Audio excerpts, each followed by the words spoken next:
Russia fired more missiles at the Ukrainian cities of Kharkiv and Odessa.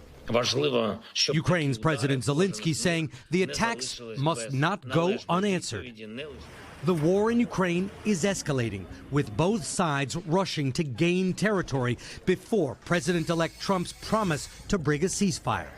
And in what may be the late rounds of this long fight, Russia has the upper hand. Despite recruitment drives, Ukraine is running out of men.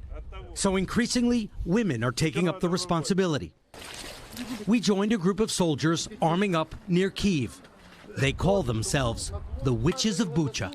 90% of this unit are women. Many of their sons and husbands are out fighting on the front lines, so they have stepped up, volunteering to defend the capital. These women don't believe that even if Trump brokers a deal, Putin will honor it. So they're training for close combat. Valentina is a grandmother. Her son and son-in-law are both out on the front lines.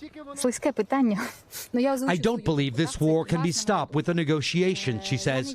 Putin can't be trusted. In 3 to 5 years, he'll come back. NATO is so concerned about escalations here that tomorrow officials from the alliance and Ukraine hold an emergency meeting to coordinate strategy. Thanks for watching. Stay updated about breaking news and top stories on the NBC News app or follow us on social media.